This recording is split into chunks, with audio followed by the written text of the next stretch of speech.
USA's elab Eesti kirjandusteadlane Maire Jaanus on tuntud oma psühhoanalüütilisest teooriast lähtuvate kirjandusuurimuste kaudu. Eesti kirjanikest on ta muuhulgas tegelenud Ene Mihkelsoni, Tõnu Õnnepalu, Jaan Krossi, Anton Hansen Tammsaare ja teistega. 2015. aasta märtsikuus külastas Maire Jaanus ööülikooli, kus arutles teadvustamatuse tähendusest inimeses ja selle avaldumisviisidest kultuuris. Maire Jaanuse loengut tõlkis Eneken Laanes, tõlget loeb Karmen Tabor. Mina olen toimetaja Joonas Hellermaa.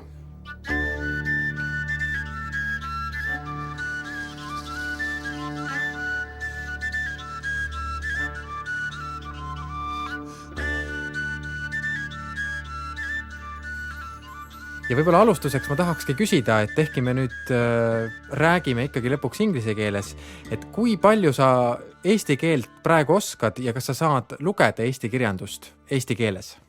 Ja, see ei ole probleem. Ma oskan eesti keelt lugeda, aga mul pole mingit haridust eesti nagu ajaloos. Ma pole kunagi eesti koolis käinud. Nii et mu kool oli mu vanaema, kes rääkis muga eesti keelt ja kes nõudis, et ma temaga eesti keelt rääk. No, ta ei rääkinud inglise keelt. Ta kunagi ei õppinud inglise keele ära. Nii et ja eesti keel on absoluutselt mu emakeel ja ma rääkisin eesti keelt, kuni ma tulin Saksamaale ja siis ma olin 5 aastat vana ja siis ma õppisin saksa keelt väga kiiresti ära. Ma ei teadnudki, et ma rääkisin juba saksa keelt ja mu vanema peksis mind, kui ma tulin tuppa ja rääkisin temaga saksa keelt. Ja ta ütles, siin majas sa räägid eesti keelt. Ja see on see keel ja see on see tunne, kui Ene Mihkelson kirjutas mulle, et ta leidis, et mina sain temast aru. Ma ei tea, ma nutsin, seepärast, et mul oli tunne, et ta ütles mulle, et ma olen eestlane. Ja seepärast, kuidas sa tead, kes sa oled, kui keegi teine ei ütle sulle? Kui ma proovisin aru saada, mida ta tahtis ütelda selles romaanis Katkuhaud ja romaan, see ei ole õige sõna. See on õige sõna, aga see, mida ta on teinud, selle jaoks oleks vaja ühte teist sõna. Ja ma arvan, see oli üks suur, ja see oli mulle suur kingitus. Ülikool. Jätkame inglise keeles. Meie tänaõhtune teema on teadvustamatuse jõud. Miks psühhoanalüüs ja sellega seotud spekulatsioonid alateadvusest ja teadvustamatusest on olnud teie jaoks nii huvitavad? I know, I've known for a long time. I don't know exactly when I articulated it, but that my question was, why is there war? Why do people want to do something like that? Why do they want to destroy beautiful cities? Because I saw, as a child, Schweinfurt was a city, because my sister was very, very Ma ei tea, millal ma selle enda jaoks sõnastasin, aga ma olen ammu teadnud, et mind huvitab kõige rohkem küsimus, miks on olemas sõda? Miks inimesed tahavad sõdida? Miks nad tahavad hävitada ilusaid linnu? Lapsena nägin selliseid linnu. Mu õde oli väga haige.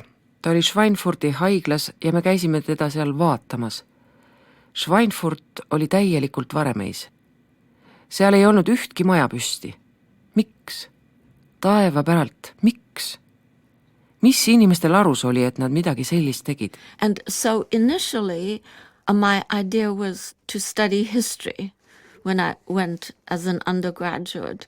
But I had always been I had a physics teacher in high school. I went to this very privileged... Nii et kui ma ülikooli läksin, mõtlesin alguses õppida ajalugu. Aga mind huvitas ka füüsika. Mul oli gümnaasiumis üks füüsikaõpetaja. Käisin väga heas eliitkoolis, seal olid kõik väga targad. Me kuulusime New Yorki Hunter College'i alla. Sinna kooli pääses sisseastumiseksamitega ja meie füüsikaõpetaja oli Hunter College'i õppejõud. Talle meeldis meid õpetada. See oli tüdrukute kool ja seal olid kõik väga elavad, esitasid julgeid küsimusi. mina ei olnud nii julge, aga nemad olid ja see meeldis mulle. And for that, and so I was interested in physics and I thought, but maybe if I go into history I Nii et can mind huvitas find tegelikult out füüsika, aga ma mõtlesin, et kui ma õpin ajalugu, siis ma saan aru, miks on sõda olemas. Tegelikult muidugi ei saanud. Ajalugu õppides räägiti mulle üha uutest sõdadest ja ma sain aru, et see ei aita mind edasi. But one of the critical moments in the history also of science is Descartes saying that, philosophy and human beings and all of this is so confusing and so Üks otsustavaid hetki teaduse ajaloos on see, kui Descartes ütleb, et filosoofia ja inimolendid on nii keerulised ja segadusse ajavad, et ta loobub täielikult kirjasõnast, kõigest, mis oli kirjutatud ja mõeldud. Mathematics and geometry, and so God became a triangle, in Descartes. And looking for, there were other Ta otsustab tegeleda hoopis teadusega, mis tema jaoks tähendas matemaatikat ja geomeetriat. Jumalast sai Descartesi jaoks kolmnurk. Nii et Descartesis oli ka teaduslik impulss. Teaduslik aje on olemas igasuguses teadmises, aga eriti reaalteadustes, kus see on otsustava tähtsusega. Tuleb omada tõsikindlust ja tõendeid. Sa pead olema kindel oma teadmistes, kui tahad nende abil näiteks silda ehitada. Kui sild vajub kokku, on see tohutu vastutus. Sa pead olema kindel, et sul on õigus. See ärgitab teadlasi tagant. Miski pole olulisem kui teadmine ja teadmiste areng. Me räägime palju õnne ja naudingu imperatiivist, aga psühhoanalüütik Jacques Lacan ütleb oma 17. seminaris, et meie aja imperatiiv on hoopis teada üha rohkem. See ärgitab ülikoole, nagu Descartesigi tema eluajal, jätma kõrvale subjekti, rääkivat ja otsivat subjekti, ehk inimest. Miks inimene otsib? Sest tema loomus on keeruline ja ta on segaduses. Yes, because it's confounded and confused, as all my young people are, my students. Minu üliõpilased on kõik kohutavas segaduses. Teadus tahab sellise subjekti kõrvale heita, aga psühhoanalüüs üritab seda takistada. Psühhoanalüüs ütleb, et las inimene otsib. Ma näen ohtu, et neuroteadlased ei mõista, kui suurt naudingut pakub inimestele otsing. Lacan kasutab naudingu kohta sõna jouissance. Sellel on erinevaid liike, kuid teaduslik jouissance seisneb selles, et sa saad midagi teada. See pakub naudingut. See on põhjus, miks teadlased töötavad. Descartes ütleb, et kui ta leidis oma meetodi, siis oli see parim hetk tema elus ja ta ei tahtnud midagi muud.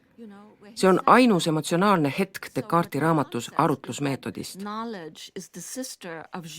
Lacan ütleb, et teadmine on naudingu õde. Teadlased ei tee oma tööd ainult tõe ja tõsikindluse leidmiseks, nagu nad väidavad, vaid sellepärast, et nad naudivad seda. Samamoodi nagu mina naudin seda, mida mina teen, olles eeldatavasti mingit sorti mõtleja.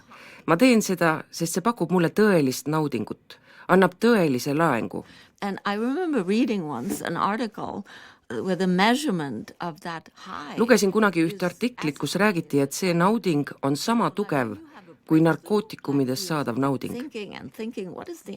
Kui saavutad läbimurde, kui otsid lahendust mingile probleemile ja leiad selle, siis see pakub naudingut. And I knew by that time, at the end of freshman year, that it had to do Ma teadsin esimese ülikooli aasta lõpuks, et kõigel sellel on pistmist tunnetega. Kui inimesed rääkisid oma ajenditest, põhjustest ja kvalitatiivsest elukogemusest, siis vastus oli kunstis.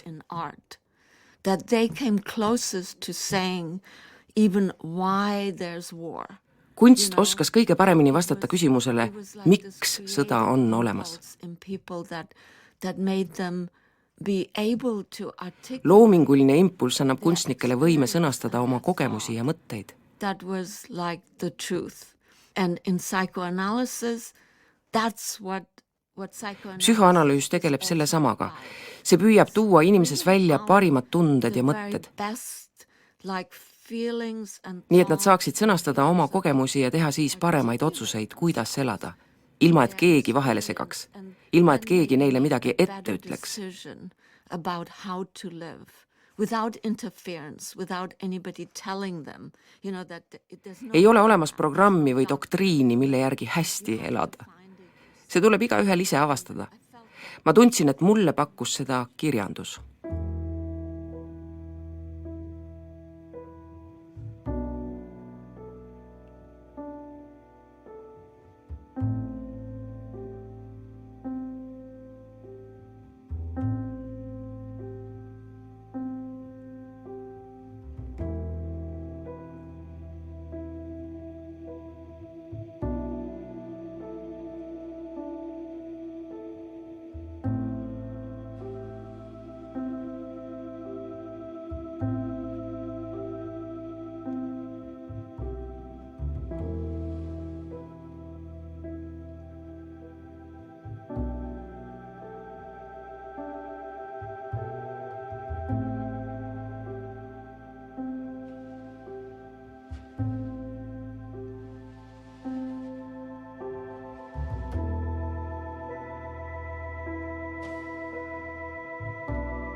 Maire Jaanus, kas te võite öelda, mis on teadvustamatu ja miks see nii oluline on?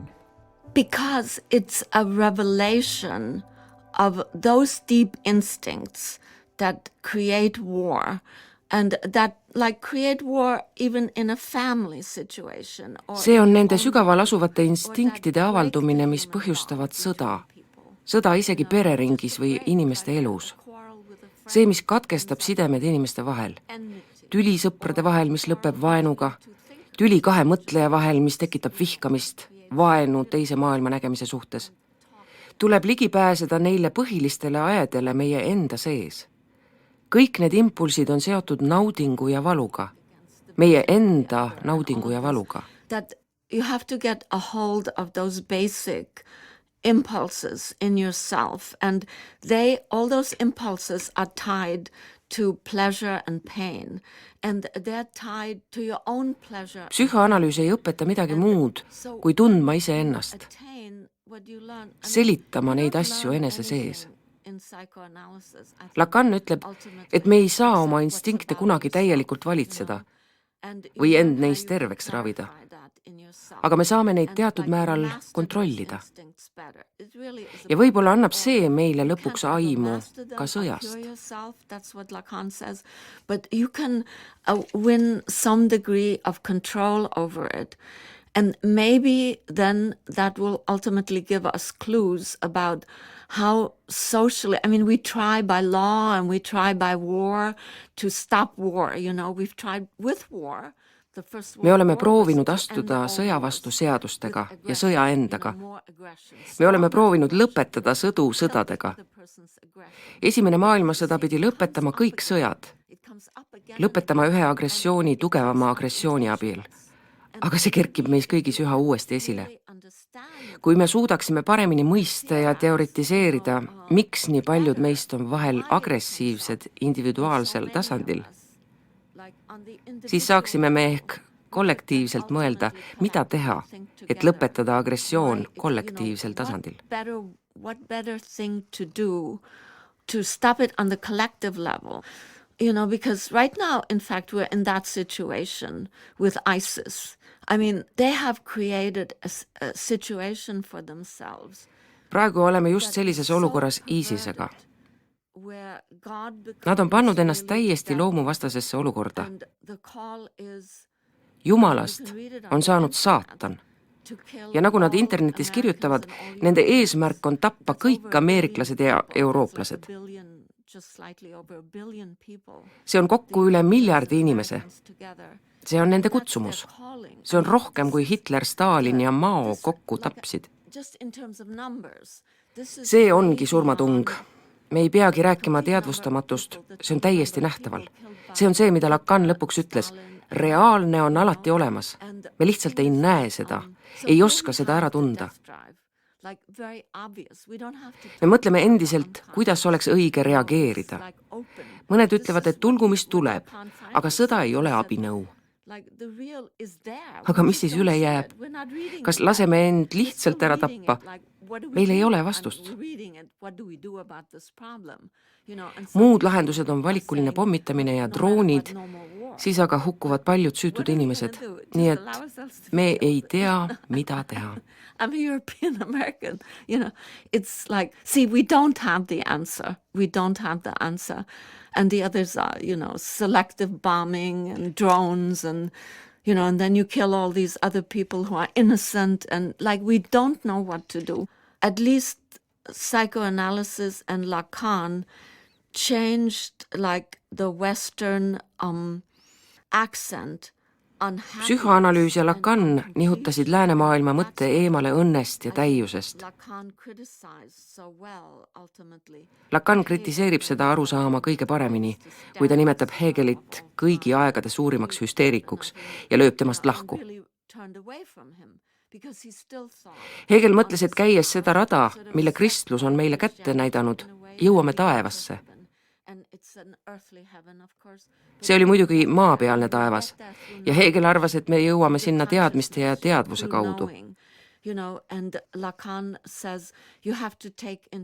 Lacan ütleb aga, et me peame võtma arvesse ka jouissance'i, meie tundeid, mis on tähtsamad kui meie teadmised ja mis juhivad tegelikult meie käitumist, meie mõtlemist ja meie teadmisi.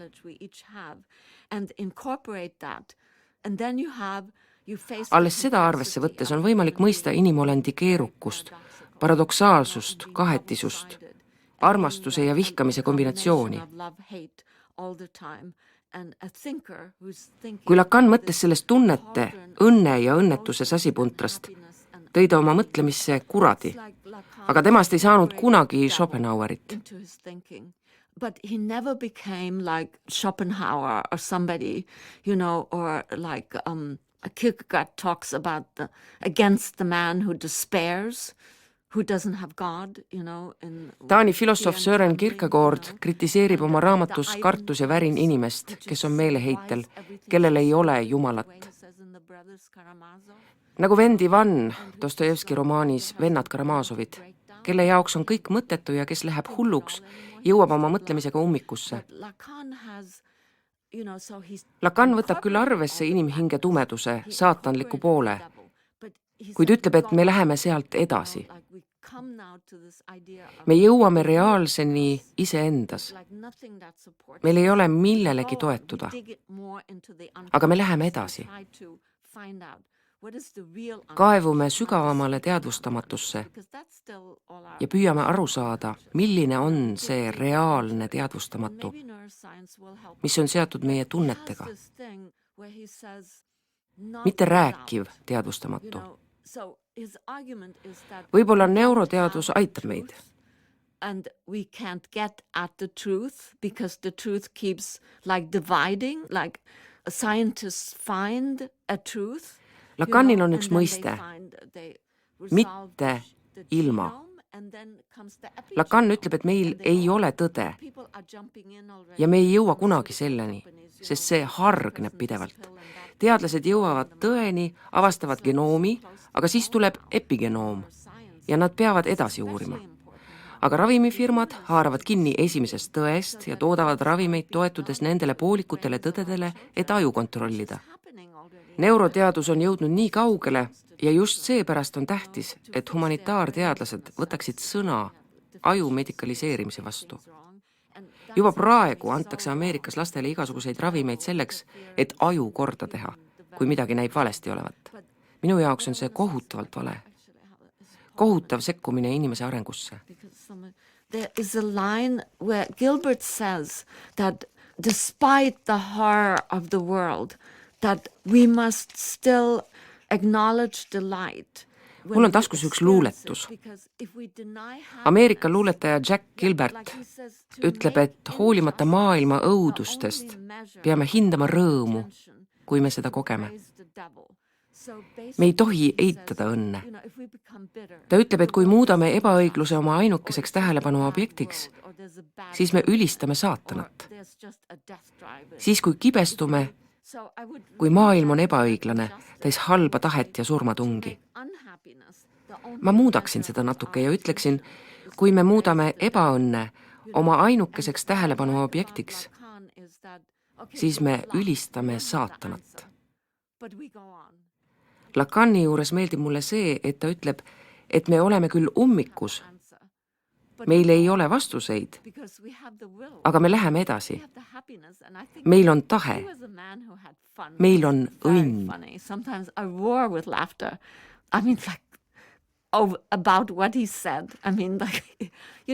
Lacan oli väga vaimukas inimene. Vahel ma lausa lagistan naerda. Ta räägib teadlaste tungist teadmiste järele, tähenduse järele ja ta ütleb prantsuse keeles, et see on vaid pool kana. Ja siis ta räägib loo poolest kanast, mida ta oli lapsena lugenud. See on nii naljakas. Ma lagistasin naerda, kui ma seda lugesin.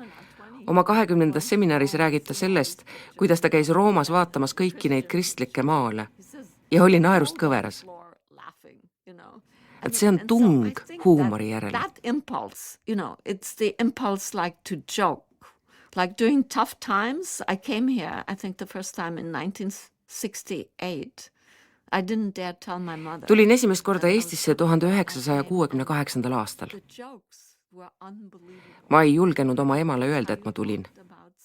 Aga ma tulin. Siinsed naljad olid uskumatud. Te rääkisite tol ajal tõsistest asjadest naljade abil. Ameerika ülikoolist oli mul teha poliitilise korrektsuse test kindlustusfirma jaoks. Praegu seda enam ei nõuta, kuna me olime kõik selle vastu. Kui keegi tegi nalja rassi, klassi, soo, raseduse, puude või Ameerika lipu kohta ja see haavas kedagi, siis tuli sellest ülikoolis kõrgemal pool teada anda. Meie kolleegidega, kes me usume naljadesse ja vabadusse nalja teha, sest vahel on see ainus sõnavabaduse vorm, me kukkusime sellel testil läbi. Me teadsime seda ette, sest me teadsime, mida meilt oodatakse, aga meid ei huvitanud. Olime testi vastu. And so Lacan has this idea of not without, that we don't have the kind of absolute truth that science Niisiis on Lacanil see idee, mitte ilma. Meil ei ole absoluutset tõde, mida teadus otsib ja mis peaks lahendama kõik probleemid. Näiteks see tagavaraplaan kliima soojenemise puhuks. Idee, et ehitame katte päikese eest, võtame ookeanidega midagi ette, muudame kapitaalselt mere ja maismaa tasakaalu. Jällegi see idee, et küll teadus päästab meid. Me hävitame loodust, aga küll teadus päästab meid. Me oleme looduse juba osaliselt hävitanud tänu teadusele, kuna teadus võimaldas meil tungida maapõue ja nii edasi. Vanasti, kui inimesed hakkasid põldu kündma, siis nad enne palvetasid emakese maa poole. Tõid ohvreid ja valasid veini maasse, enne kui hakkasid kaevama. Meie oma teadusega hakkasime lihtsalt kaevama, aatomit lõhkuma. Me jätkame samas vaimus ja loodame, et teadus päästab meid. Ookeanid on reostatud, kalad surevad, aga küll teadus päästab meid. Muudab vee jälle leeliseliseks ja kõik saab korda. Lacan on väga kriitiline selle impulsi suhtes, kuid samas on see inimestele omane. But what he wisely said is, he uses this not without. He said, we don't have truth, but we're not without truth. And I used that when I talked about Anna Michelsson, because it's in many ways such a dark book. Aga jällegi ütleb Lacan, mitte ilma. Meil ei ole tõde, aga samas me ei ole täiesti ilma tõeta.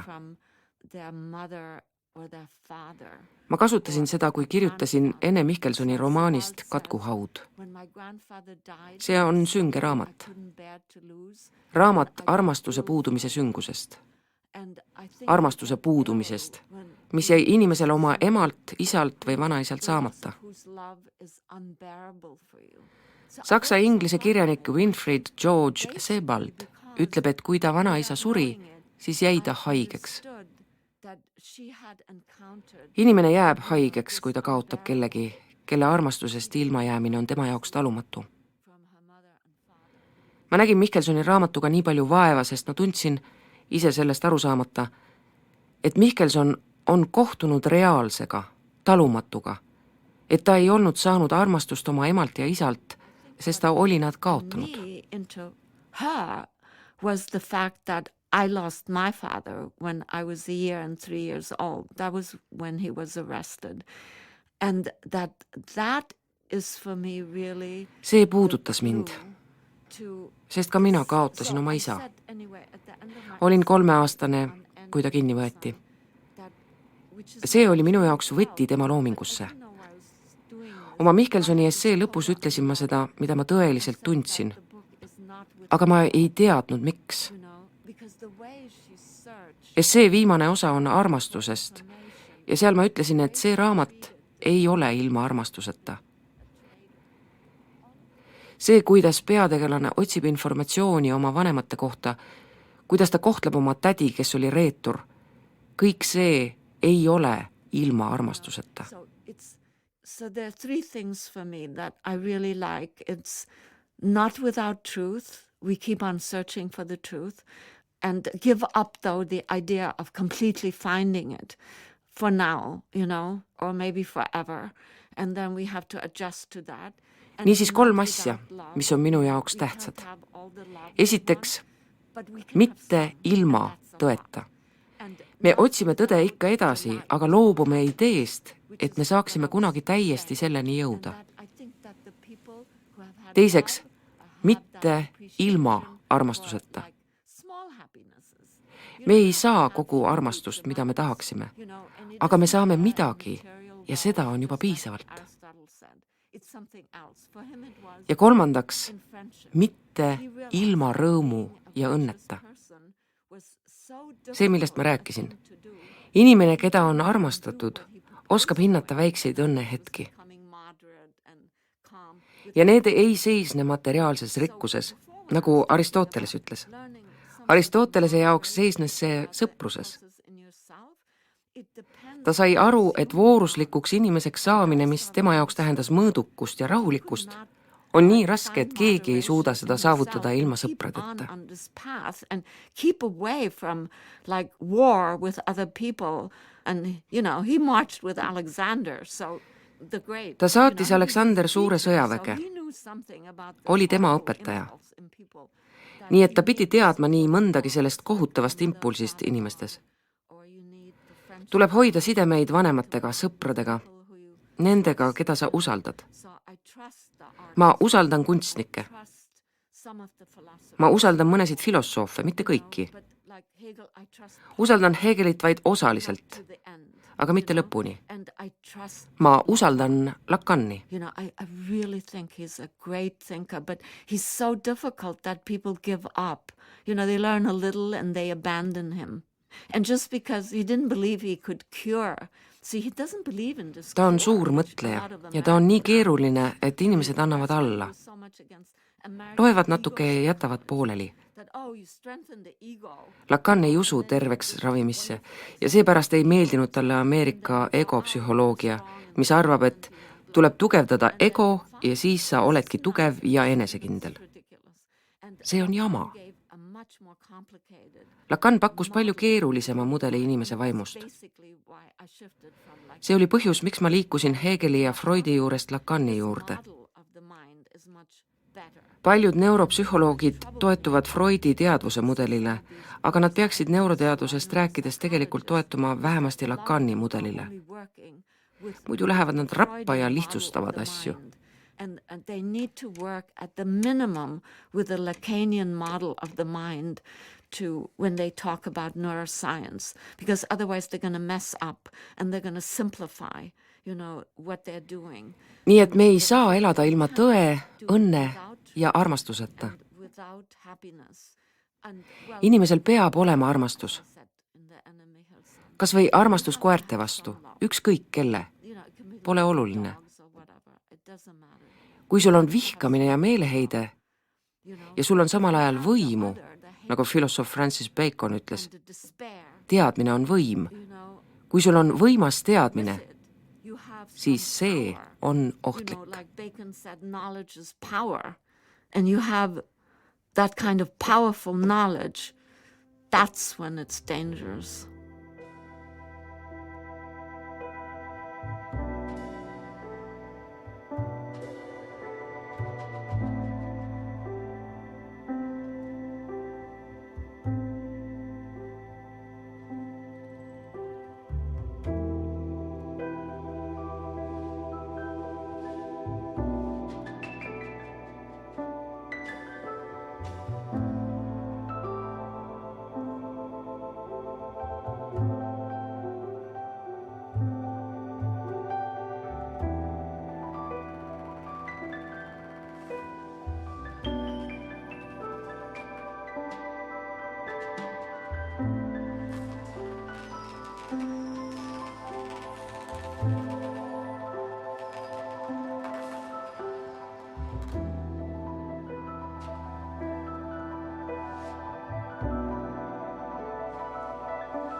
Kas te olete ka isiklikult läbi elanud kohtumisi teadvustamatuga?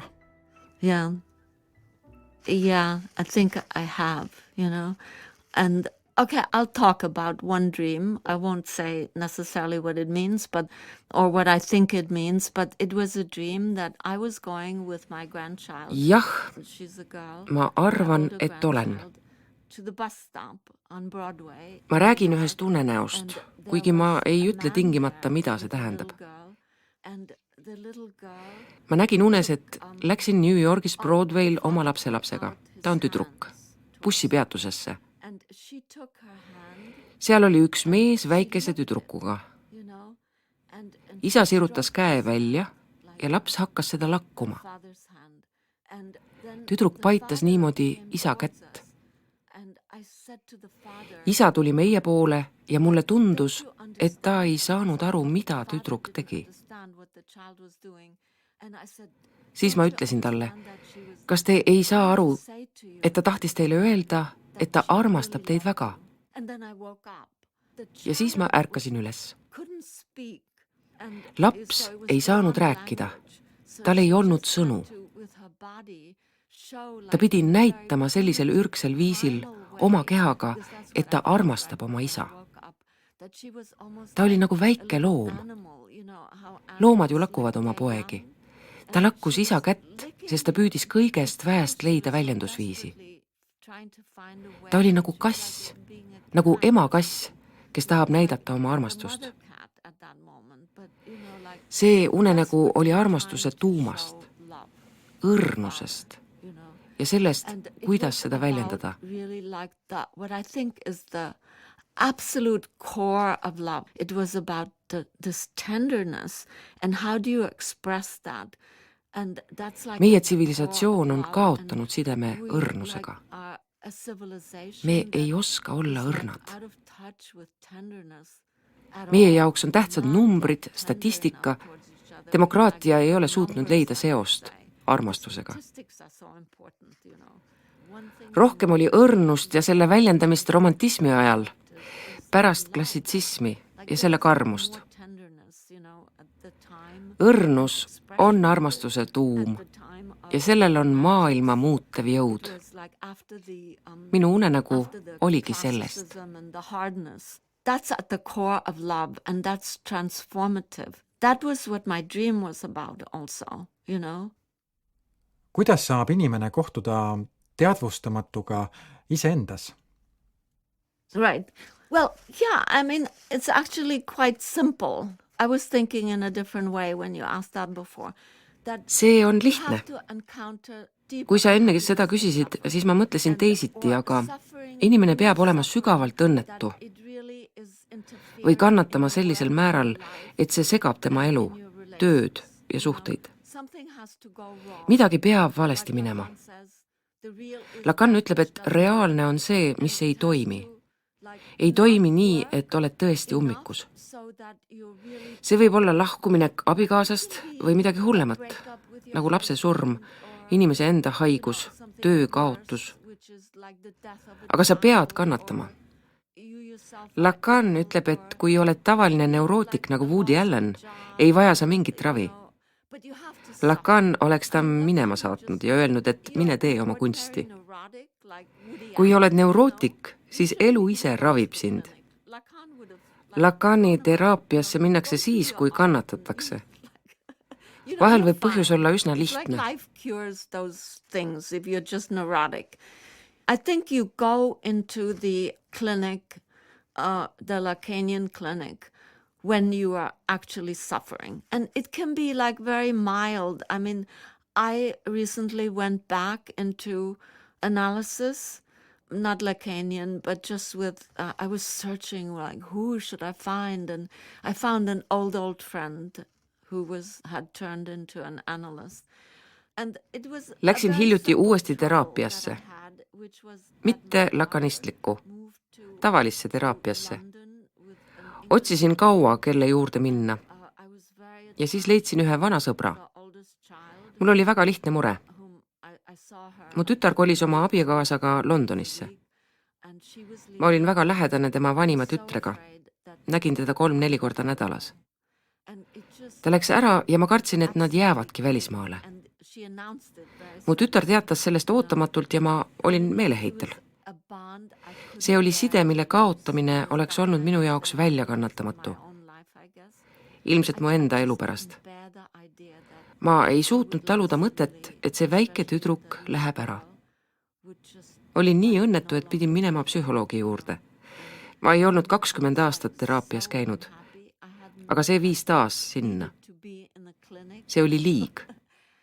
Ma pidin sellest üle saama. Olin depressioonis. Muidugi ma saan oma tööga hakkama, olen lihtsalt neurootik. Aga see oli nii valus. Õnneks tulid nad aasta pärast tagasi. But it was very painful, the idea. But they came back, a year later, so it was fine. But that kind of thing, that kind of simple thing, that's like an encounter with what's unbearable. Ka selline lihtne asi võib olla kohtumine sellega, mis on sinu jaoks talumatu. Asi, millega sa ise enam toime ei tule. Mõned arvavad, et kõik inimesed peaks psühholoogi juures käima, aga mina nii ei arva. Lakanistid arvavad ka, et sa käid mõnda aega teraapias, lahendad oma probleemi ära ja elad edasi. Siis võib jälle midagi juhtuda, näiteks lahutad. Sa ei tea, miks see juhtus, oled segaduses, ei saa aru, mis sa valesti tegid, et abielu lõhki läks. Ja siis lähed uuesti teraapiasse ja püüad aru saada. See, mida Lacan nimetab reaalseks, on tegelikult alati meiega ja vahel see ilmutab ennast. See on see tõeline teadvustamatu. Valu, millele ei ole vastust. Rääkiv teadvustamatu on see, mida inimene ütleb ja unes näeb. Kui ta läbib psühhoanalüüsi ja see annab vihjeid selle kohta, miks mingi sündmus tegi inimese nii õnnetuks. Selgitab, miks sa ei saanud lahutusest üle ega saanud eluga lihtsalt edasi minna. Miks sul ei olnud sel hetkel jõudu täiel rinnal eluga edasi minna? Öelda ratsionaalselt. Kõik, see on möödas, ma lähen eluga edasi. In a healthy way, just like rational.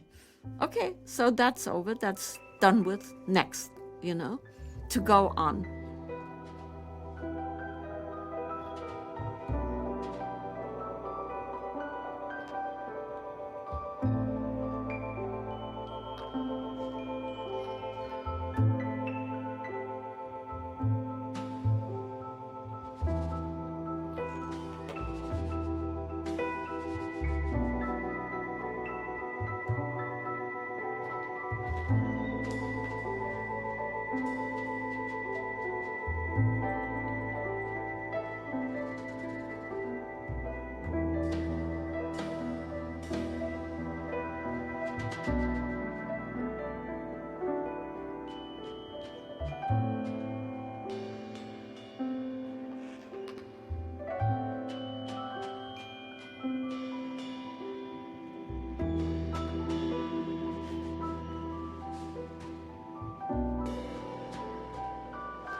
Te olete uurinud mitmeid Eesti kirjanikke, Tammsaare, Õnnepalu, Kross, Mihkelson. Kas on võimalik öelda, mis asi üldse on Eesti kirjandus? Basically, I have this deep intuitive feeling that our literature expresses a special and unique history that we've had, and it goes into the history of Mul on sügav vaistlik veendumus, et Eesti kirjandus väljendab meie erilist ajalugu. Meie ajalugu on osa imperialismi ajaloost, mida on palju uuritud. Aga samas on ta sellest erinev ja väga keeruline. Meil on olnud palju vallutajaid, aga me oleme säilitanud oma keele. Kui britid läksid Indiasse, siis indialased kaotasid oma keele. Nad võtsid üle inglise keele. Kuidas küll meie, valgustuseelsed inimesed, me jõudsime valgustusaega kõige viimasena Euroopas, alles 19. sajandil, suutsime oma keele alles hoida. And that's why I've taught my daughter Estonian and I'm teaching my grandchildren Estonian because there's something. Sellepärast õpetasin ka oma tütrele eesti keelt ja nüüd õpetan ka oma lastelastele, sest selles on midagi uskumatut. Tänapäeval arvavad mõned, et pole midagi hullu, kui keel kaob. Aga ma olen jätkusuutlikkuse pooldaja. Kui eesti keel kaoks, oleks see sama kohutav kui mõne linnuliigi väljasuremine.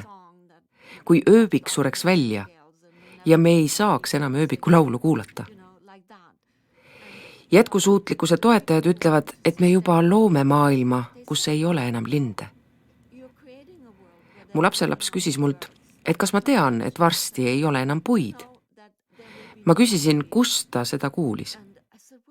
Ta vastas, et koolis. Ma ütlesin, et me peaksime midagi ette võtma, istutama rohkem puid. Kui mu vanaema koju tuli, siis ta alati teretas oma toataimi. Ja meie ka lapselapsega räägime puudega.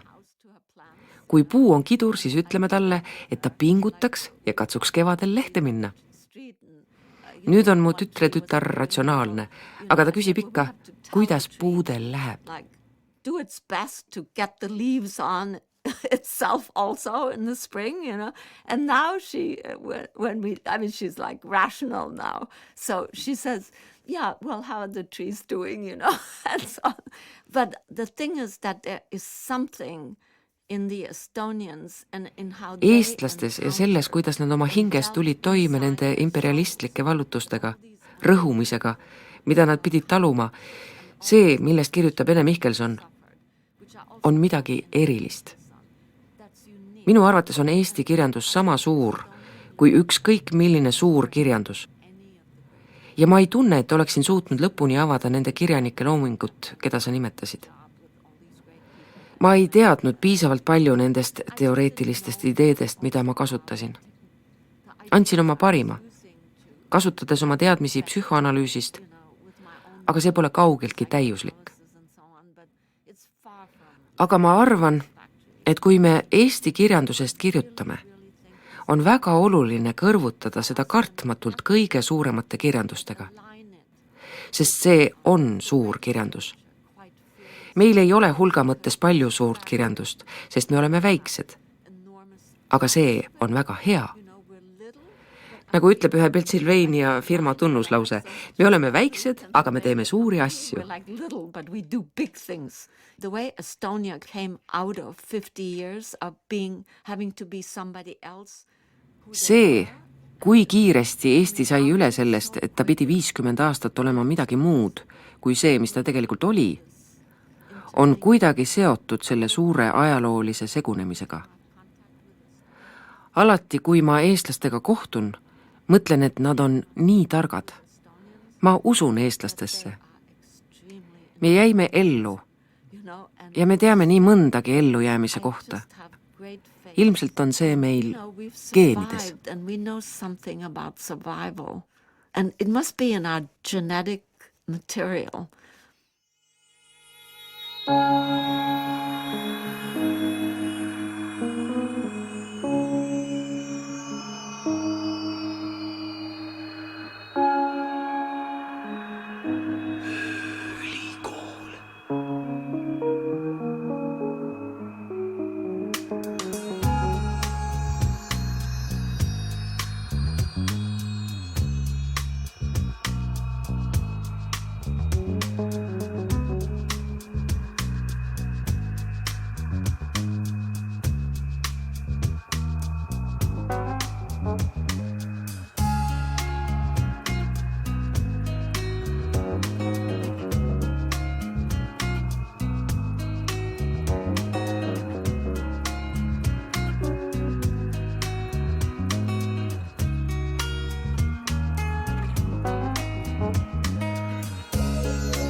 Teemal teadvustamatuse jõud kõneles ööülikoolis USA's elav eesti kirjandusteadlane Maire Jaanus. Loengu tõlkis Eneken Laanes, tõlget luges Karmen Tabor. Kõnelus on salvestatud 2015. aasta märtsikuus Tallinnas. Muusika ansambel Tape and Bill Wells. Toimetajad Külli Tüli ja Joonas Hellermaa. Raadioteater 2017.